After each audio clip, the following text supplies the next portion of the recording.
de tu papita. Ajá. Vamos a orar. Señor, te damos gracias porque tú eres bueno, porque para siempre es tu misericordia, porque no hay nadie como tú. Oramos tu gracia, tu favor, tu benevolencia para con nosotros, Señor. Te pido que a través de la operación de tu Espíritu Santo sea trayendo entendimiento a nuestro corazón para aprender y poner por obra tu palabra. Ayúdanos, Señor, en el nombre de Cristo. Amén, amén y amén. Bueno, estamos viendo las maneras de entrar en el reposo y hablábamos que reposo no es no hacer nada, sino reposo es movernos en la voluntad de Dios, en las maneras de Dios, en los tiempos de Dios, con la efectividad que Dios nos permite a través de la palabra. Hablamos número 1, la primera manera de entrar en el reposo es fe en la palabra de Dios. Y noten esto, yo les decía, es como una escalerita. Primero Dios te pone la fe doctrinal, primero Dios te da el fundamento, primero Dios te dice el qué, cómo, cuándo y con quién. Y entonces, una vez que eres consciente, puedes avanzar, puedes ir adelante. Que es una fe consciente de Dios en la palabra y una plena certeza de lo que Dios es, de lo que Dios dice y de lo que Dios hace. Plenamente conscientes. Número 2, vamos en la escalerita, ¿verdad? En el siguiente aspecto de la manera de entrar en el reposo. Ya tenemos el fundamento que es la doctrina, ya tenemos el fundamento que es la palabra. Ahora vamos adelante, que es cese al esfuerzo propio. Y Dios ya te dio el fundamento, la palabra. Ahora te dice, no es como tú piensas, no es como tú crees y no es como tú quieres hacerlo. Y Dios nos va a meter en un proceso para poder comprender que no son en nuestras maneras. Dios nos va a meter en un proceso o inclusive en diferentes desiertos para enseñarnos las maneras correctas en las que tenemos que caminar, las maneras correctas en las que tenemos que conducirnos, que va a tener reposo. Cuando una persona se esfuerza y está caminando en el esfuerzo propio y está caminando en sus fuerzas, se va a cansar. Hablábamos aquí en el preludio, antes de la enseñanza, respecto a la santidad. Cuando una persona se esfuerza en vivir en santidad y esfuerza toda su vida, se cansa. Y finalmente cuando peca dice, no vale la pena y se va al mundo porque dice, no pude. Pero cuando tú tienes el entendimiento de que la santidad es un proceso, segundo pacto del Calvario, una santidad que Dios te da no por lo que hagas o dejes de hacer, sino por lo que Cristo ya hizo por ti, por lo que el Señor ya pagó en la cruz del Calvario. Él te dio la justificación, es decir, la justicia de Dios implica que Cristo pagó por ti, pero no solamente murió por ti, sino Cristo te dio su lugar y su posición delante de Dios. Dice la Biblia, dice el apóstol Pablo, que el Señor nos ha hecho sentar en lugares celestiales en Cristo Jesús. Es decir, ahora en nuestro espíritu nosotros ya vivimos en el cielo. Nosotros no vamos a ir al cielo porque cuando venimos a Cristo ya estamos en el cielo, en nuestro espíritu, ya estamos sentados en los lugares celestiales. Por eso Pablo nos enseña que los principados y las potestades reciben el conocimiento del Evangelio a través de nosotros, los santos siervos. ¿Sí me cacha? Entonces, cuando nosotros compartimos de la palabra, ellos aprenden, porque el conocimiento no le fue dado a ellos, ni a los ángeles, ni a los arcángeles. Ellos no tienen el conocimiento que el Espíritu Santo nos revela por la palabra. Entonces, cuando entramos en la posición de la justificación, Cristo pagó por mí. Ya no voy a ir al infierno jamás, no hay una sola posibilidad. Pero con eso era plenamente suficiente. Pero Cristo no se quedó con eso, sino ahora dice, yo te pongo en mi posición delante del Padre. Es decir, cuando Dios nos ve, no nos ve a nosotros, sino ve a Cristo. Y no solamente nos da una posición, nos da una identidad. Porque a los que le recibieron tienen la potestad de ser hechos hijos de Dios. Nos da una identidad como hijos, una identidad eterna. Una vez que somos hijos, siempre somos hijos. Y en esto tiene que dar una gloria tremenda, porque no nos esforzamos en ser salvos. Él nos escogió. Dice la Biblia, porque no es que tú me amaste a mí, sino es que yo te amé primero. Nosotros llegamos al conocimiento de Cristo porque Él nos amó. Nosotros llegamos al conocimiento de Cristo porque Él lo predestinó, porque Él lo planificó, porque Él así lo quiso. Imagínate, si Dios planificó con tal certeza nuestra vida, ¿cómo no vivir agradecidos? ¿Cómo no confiar? Y una vez que hemos sido justificados, ahora viene el segundo proceso. Ahora entramos en un proceso que es una santificación. Y tenemos reposo porque sabemos que nos vamos a equivocar, que vamos a fallar, que vamos a pecar. Pero aún si pecamos, la Biblia dice, abogado tenemos para con Dios a Jesucristo el justo. Porque entendemos que es un proceso. Pero cuando pecas, el Espíritu Santo te redime, claro, y te llega el arrepentimiento. Esa es una virtud del Espíritu Santo. El Espíritu Santo te convence de justicia, de juicio y de pecado. Es decir, Antes de Cristo no había algo que nos hacía sentir mal. Pero en Cristo ya hay algo que no nos deja estar bien. Y nos lleva al arrepentimiento. Y nos lleva a, en el proceso, estar cambiando la dirección de nuestra vida. ¿Sí me explico? Ahora, pero no en el esfuerzo propio, sino en el reposo de Dios. Y número 3, ya que tenemos la fe fundamento, o la fe, la palabra de Dios, la doctrina, vamos adelante. No es como tú quieres. Ahora, pero si no es como yo quiero, entonces ¿cómo? Como Cristo. Ya Dios te dio el fundamento, ya Dios ya te dijo que no es como tú piensas, ahora te mete, número 3, en vida en el Espíritu. La tercera manera de entrar en el reposo es la vida en el Espíritu. Ya te dio el fundamento, no es como tú piensas, ahora te voy a enseñar cómo es. Dios diciéndonos. La vida en el Espíritu no es, o sea, una situación espiritualoide, ¿no? O sea, caminar 10 centímetros por encima del piso, o sea, sentirnos que estamos en otro nivel, o una cuestión superflua de vanidad o soberbia, no es así. La vida en el Espíritu es muy sencilla, una plena conciencia de que el Señor es quien guía nuestra vida. A veces creemos que la vida espiritual es una vida espiritualoide, donde no volteas hacia ningún lado, donde no te equivocas, donde no fallas, porque son conceptos equivocados. Y por eso la gente se esconde. Yo recuerdo que hace años cuando los pastores llegaban a las casas a visitar, apaga la televisión porque viene el pastor. ¿Sí me explico? O esto, aquello. Pero no, se escondían del pastor, pero lo hacían delante de Dios. Y preferible que los vea el pastor a que no los vea Dios. ¿Sí me explico? Aunque Dios lo ve todo, pues, en el sentido. Ahora, la vida en el Espíritu nos lleva a una comprensión. El Señor es quien guía nuestra vida, quien conduce nuestra vida. Y fíjense, vamos a Isaías capítulo 63, 13 y 14. ¿Cuál Isaías? ¿Isaías qué? Isaías 63, 13 y 14. De lo del César de esfuerzo propio, ese no dice los versículos. ¿No les digo los versículos? No, nada más se lo menciona. Dice, Okay, el que los condujo por los abismos como un caballo por el desierto sin que tropezaran. El Espíritu de Jehová los pastoreó como una bestia que desciende al valle. Así pastoreaste a tu pueblo para hacerte nombre glorioso. Así es. Nota el primer versículo, ¿con qué comienza? ¿Él es quién? El que conduce. ¿Qué es conducir? Dirigir. Guiar. Vamos al ejemplo claro, el manejar un vehículo. ¿Quién conduce el vehículo? El piloto. Ahora, vas manejando y quieres dar vuelta a la derecha, ¿qué haces? Bueno, debemos de poner la direccional, ¿verdad? Si no pones la direccional, póngale, quiten accidente, pum, y levanta. Y das vuelta a la derecha. Pero ¿qué pasa si quieres ir a la derecha y le giras hacia acá? Un accidente o estás yendo al lugar que no quieres ir. Pero nota el ejemplo, la Biblia dice, Él es quien conduce tu vida.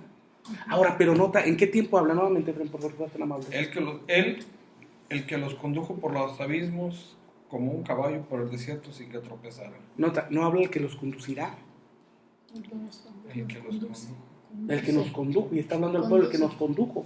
Y en nuestra vida es el que nos conduce. No es el que nos conducirá, sino es el que nos conduce. Él nos guía, Él nos lleva por las maneras correctas. Hay solamente cuando uno vive en este mundo hay dos cosas que para los cuales nos movemos, no puedo ser yo o es el espíritu, ¿no? Ahora, aunque seamos nosotros, es Dios. Porque Dios nos va conduciendo de tal manera que Él tiene el control absoluto y total. Cuando hablamos de yo, Dios en su sabiduría y en su presencia, Él dice, caminas en tus caminos, pero va a llegar el momento en que yo voy a obrar, porque dice la Biblia que Él pone el querer como el hacer por su obra voluntad, para que entres en el camino correcto, porque Él es el que nos conduce. O sea, ¿quieres por las buenas? O de todos modos vas a querer, porque Él ya tiene un plan, porque Él ya tiene una predestinación. Ahora, la Biblia nos enseña que por los caminos hay desiertos. El pueblo de Israel, la Biblia nos enseña que cruzó por ¿cuántos desiertos? 12. ¿Cuántos años? 40. Y a veces pensamos que los 40 años se la pasaron todo el tiempo caminando, ¿verdad? Así como que los 40 años no es así. No. Ellos se movieron 12 veces. 42 veces. 40. En 40 años se movieron en 42 jornadas. 40. Pero se movieron 42 veces. en 12 desiertos. Y cada desierto tiene una enseñanza. Cada desierto tiene una disciplina que nosotros tenemos que aprender. Y cada disciplina nos va a dar un Y fruto. hay 7 aspectos. Ahora, ¿y Dios nos lleva con el propósito del desierto para destruirnos o porque sea malo? No, para enseñarnos, para corregirnos y para que cada uno a través de las situaciones difíciles aprendamos a reflejar a Cristo, que ese es el fin del cristianismo. ¿Sí me explico? Jesús dijo, el que quiera seguirme, es muy sencillo, este es el centro del Evangelio. Sí. El centro del Evangelio es esto. El que quiera seguirme, niéguese a sí mismo, tome su cruz y sígame. Esto es el centro del Evangelio. Hoy en día se vende el Evangelio. ¿Quieres ir al infierno? No. ¿Quién va a querer ir al infierno? Nadie. ¿Estás enfermo? ¿Quieres que Dios te sane? ¿Tienes alguna necesidad económica? ¿Quieres que Dios te prospere? Pero ese no es el centro del Evangelio. El centro del Evangelio es este. El que quiera seguir a Jesús, niéguese a sí mismo, tome su cruz y sígame.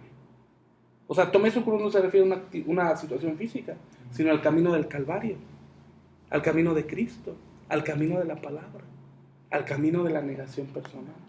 Entonces, la vida en el Espíritu es la comprensión de que el Señor guía nuestra vida, que el Señor está guiando nuestra vida, que hay un Dios todopoderoso que empeña su omnipotencia para que cumplamos su voluntad. Y esto debe darnos reposo. Y la parte final dice, por favor, del versículo 14. 14. El Espíritu de Jehová los pastoreó como a una bestia que desciende al valle, así pastoreaste a tu pueblo para hacerte nombre glorioso. Entonces, noten, el Señor nos pastoreó, es decir, el pastor es el que va adelante, y nosotros como sus ovejas, Él nos va dirigiendo. ¿Y cuál es el propósito? Dar su nombre glorioso. Recuerden, Moisés fue uno de los 3 personas que le dijo no al Señor y Dios no se enojó. ¿Cuándo le dijo no? Dios le dijo, apártate Moisés porque voy a destruir este pueblo y te haré de ti un mejor pueblo, que sean obedientes, que sí se sujeten, que sí que no se rebelen, ¿verdad? Que sí diezmen, que hagan todo lo que... Que no. ¿verdad? Y Moisés ¿qué dijo? Que no. No, Señor. No sea que digan las naciones que no tuviste el poder para meternos en la tierra prometida y que los mataste en el desierto. Entonces, lo que Dios nos está dando el mensaje, porque Dios tiene el control, es que Dios hace las cosas para su gloria. A veces pensamos que Dios hace las cosas para la gloria del hombre y no es así.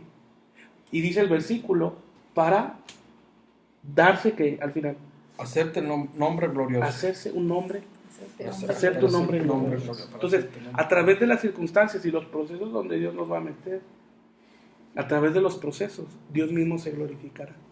Y Dios mismo se glorificará para tener cumplimiento a su palabra. Para que comprendamos que Él es fiel a su palabra. Y que nada de lo que está escrito pasará sin que todo esto se cumpla. Y Dios lo habite y lo viva en nuestros corazones. Vamos a Nehemías 9, 19 y 20, por favor. Nehemías 9, 19 y 20. Nehemías. Ajá.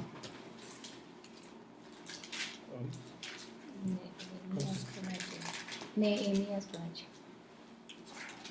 ¿Cuál? Nehemías 9, 9, 19 y 19, 20. 20. ¿Qué dice?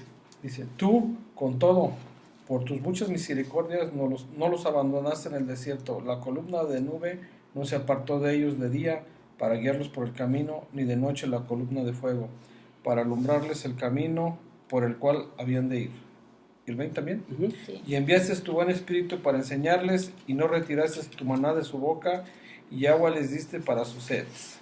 Nota, ¿por qué Dios no nos abandona en el desierto? Por su misericordia. Por su misericordia. Nada. ¿Cuál es la diferencia entre la gracia y la misericordia? Gracia es recibir lo que no merecemos. Gracia, bueno, hay 12 definiciones de gracia en la palabra. Y una de ellas es una definición de gracia es no recibir, recibir lo que no merecemos. Mientras que misericordia es no recibir lo que sí merecemos. ¿Sí me explico? Gracia es recibo el regalo que no merezco. Y misericordia es no recibo No recibir lo que sí merezco. sí merece. Por decir, la salvación es por gracia, porque no la merecemos. Es un regalo, una dádiva. Sí. Pero la misericordia es que no vamos a ir al infierno, porque sí lo merecemos. Sí. ¿Sí me explico?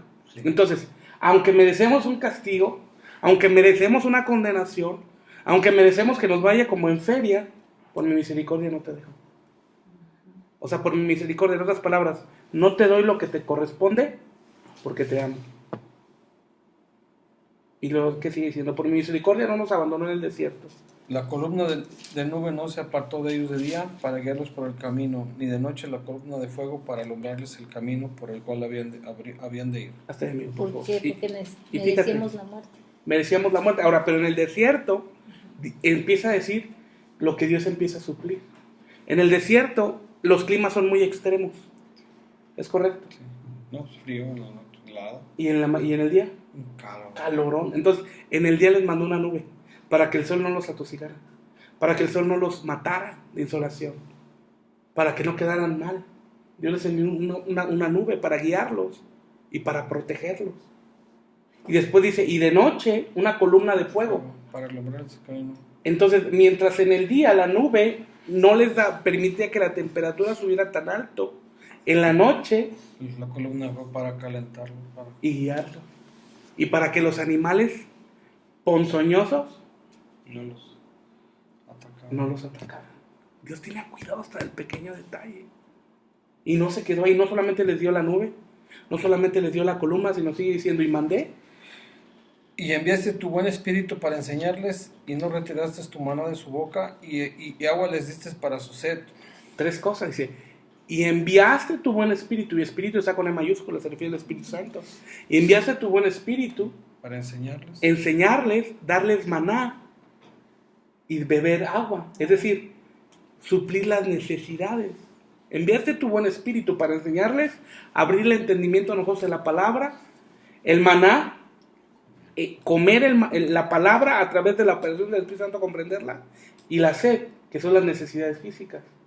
Entonces, Dios suple a través de su Espíritu Santo nuestras necesidades emocionales y espirituales en la palabra, y Dios suple nuestras necesidades físicas, el alimento, el vestido y demás. Porque Dios tiene cuidado de nosotros. De lo interno y de lo externo. Así es, porque acuérdense que somos seres trinos, espíritu, alma y cuerpo. En el espíritu se hizo perfecto cuando venimos a Cristo, porque dice la Biblia que en el espíritu somos uno con Él, pero en el alma no. En el alma estamos en un proceso de santificación. Dicen que en el alma están encerradas las emociones. Es correcto, es la psique y la mente. Entonces, el estudio del alma es muy profundo, porque el alma tiene 7 anhelos, tiene 5 sentidos, tiene 12 aspectos del camino de vida, tiene muchísimas situaciones en el alma porque es un proceso. Mira, es que en nuestro espíritu somos perfectos, somos unidos a Cristo. La Biblia nos enseña también que hay 3 bautismos: el bautismo de Cristo, el bautismo en agua y el bautismo del Espíritu Santo. Bautismo significa sumersión o sumergido. El bautismo en el Espíritu, el bautismo en Cristo es cuando nacemos de nuevo. ¿Quién nos bautiza? El Espíritu Santo. ¿En qué nos bautiza? En la sangre de Cristo, con el propósito de darnos salvación, con el objetivo de nacer de nuevo. Mientras que el bautismo en agua, quien nos bautiza es el ministro, nuestro cuerpo es bautizado en el agua, con el propósito de dar testimonio al mundo y ser discípulo. El bautismo en Espíritu Santo es Cristo el que nos bautiza nuestra alma en el Espíritu Santo, con el propósito de equiparnos con poder para manifestar las señales y prodigios que Dios nos ha dado. Entonces, en el proceso del alma está el Espíritu Santo operando. Dice el apóstol Pablo que limpiemos nuestra conciencia con agua limpia, o que limpiemos nuestra mente con agua limpia, ¿no? Que es la palabra. La palabra va a purificarnos. Mientras la religión te enseña que las acciones te purifican, la Biblia nos enseña que la palabra te purifica.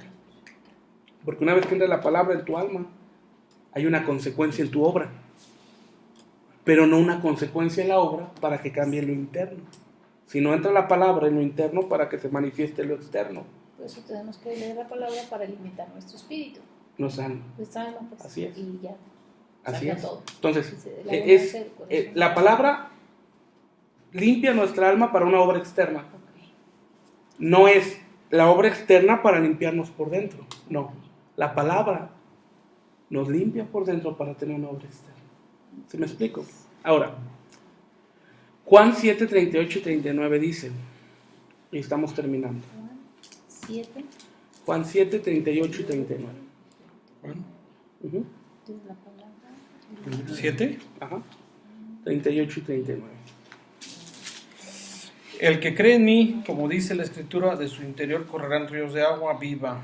Esto dijo del Espíritu que había de recibir los que creyesen en él, pues aún no habían venido al Espíritu Santo, porque Jesús no había sido aún glorificado. Así es. Ahora noten, nota que no da opción. No dice sobre alguno. No. Está hablando a los que creen. ¿Y quiénes son los que creen? La iglesia. El que cree en mí. De su interior correrá ríos de agua. O sea, el Espíritu. No da opción. Sobre algunos sí, sobre otros no. Sobre todos. Sobre todos. El Espíritu Santo está para redarguirnos. Obviamente, en uno se ve un fruto mayor, en otro se ve un fruto diferente. ¿Por qué? Porque son los procesos en el alma. Son los diferentes desiertos. ¿Sí me explico? Mientras hay cristianos que aguantan vara, hay otros que son de chocolate y se me derriten con cualquier cosita. El primer problema es... El primer problema, sí, no, pues Ganas en depresión. sí, o depresión, o no bien que me la hizo. Dios no está conmigo, Dios no, Así no es, me sí, ve, sí. Dios... Cuando dice el que cree en mí, habla de un tiempo presente constante, ¿no? O sea, es constantemente debemos de creer en él, o sea, no creí y ahora ya no creo, o sea, es de todos los días, constantemente, a través de su palabra. Ahora, es un presente continuo Continuo. porque el que nos lleva a creer no somos nosotros, sino es la operación del Espíritu Santo que nos lleva a creer constantemente. O sea, o todos los días. Todos los días. Obviamente, como somos seres almáticos, o sea, tenemos ¿cómo sería? Desclives, Sí. desniveles, porque somos seres humanos. Las emociones. Es correcto. O sea, como todos, yo creo que todos en algún momento podemos tener un momento de desánimo. Pero entonces ahí opera el Espíritu Santo trayendo la verdad de la palabra para vencer ese desánimo.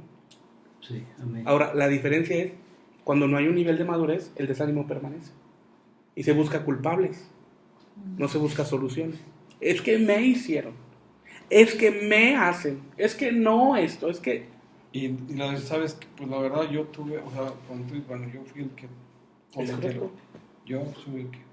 Asumes una Sí, responsabilidad. o sea, y tienes que, ya cuando tú reconoces ese error, pues ya vas progresando. O sea, Es correcto. ¿qué hay que hacer? Pues mejorar. O sea, Pero el punto tú lo dijiste muy clave. Primero lo reconoces, pero cuando no se reconoce, no, es que Elizondo, es que Elizondo, es que Elizondo. Yo culpo a Elizondo porque evado mi responsabilidad. Pero cuando reconocemos, Señor, ¿sabes que la regué? Perdóname, yo fui el culpable. ayúdame a cambiar. ¿Sí me cacha? Terminemos. Isaías 28, 11 y 12. 11. Isaías, capítulo 28, 11 y 12. Porque en lengua de tartamudos y en extraña lengua hablará a este pueblo, a los cuales él dijo, este es el reposo, dad reposo al cansado y este es el refrigerio, mas no quisieron oír. ¿Ahora a qué se refiere? Porque en lengua de tartamudo, Y en extraña lengua hablará a este pueblo, a los cuales él dijo, este es el reposo, da reposo al cansado y este es el refrigerio, mas no lo quisieron. ¿qué detona la vida en el espíritu? Hablar en lengua. El hablar en lengua. No, porque dice, ¿Sí me cacha? En lengua de tartamudo. Entonces, ¿qué nos va a dar reposo? El hablar en lenguas. La Biblia dice que el que habla en lenguas, así mismo se edifica. El que habla en lenguas, habla misterios a Dios. Entonces, cada vez que estamos hablando en lengua, estamos hablando en el espíritu, estamos hablando en lenguas, nuestros espíritus y nuestra alma están siendo edificados. Pablo dice, porque, amados, yo hablo en lenguas más que todos ustedes. ¿Notan esto? Entonces, lo que nos va a detonar como una vida en el espíritu es el estar hablando constantemente en lenguas, en lenguas, en lenguas, en lenguas. Lenguas Ahora, son idiomas diferentes, nada más que la gente no los entiende. así es, Hechos capítulo 2 y Hechos demás, capítulo ¿no? 2. Y demás versículos. No es el tema ahorita, pero Capítulo y demás la manifestación del espíritu. Ahora, la vida en el espíritu va a eliminar en nosotros una fuente de inquietud. que es una frustración espiritual. Cuando tenemos una vida en el espíritu no hay frustración espiritual. Pero cuando hay frustración espiritual es a causa de que no hay una vida en el espíritu. ¿Sí me cacha? Así como que el esfuerzo propio, la inquietud es el cese al esfuerzo propio. ¿Qué inquietud va a eliminar? El esfuerzo propio y la preocupación. Porque cuando dejamos obrar a Dios y el cese al esfuerzo propio, dejas de estresarte, dejas de tener ansiedad y dejas de... y viene todo por de añadidura. depresión. Depresión, exceso de Se pasado. soluciona todo. Estrés, exceso de presente. Y ansiedad, exceso de futuro. Y tenemos ese esfuerzo propio, sabemos que Dios tiene el control. Y la fe en la palabra de Dios va a quitar tres inquietudes: incredulidad, condenación y rebelión. ¿Ok? Entonces la fe en la palabra de Dios nos va a quitar incredulidad, condenación y rebelión. El cese del esfuerzo propio va a quitar el esfuerzo propio. ¿Condenación y qué? Rebelión. El cese del esfuerzo propio va a quitar de nosotros el esfuerzo propio y la preocupación. Y la vida en el espíritu va a eliminar de nosotros la frustración espiritual. ¿Ven? Cuando una persona en el sentido laboral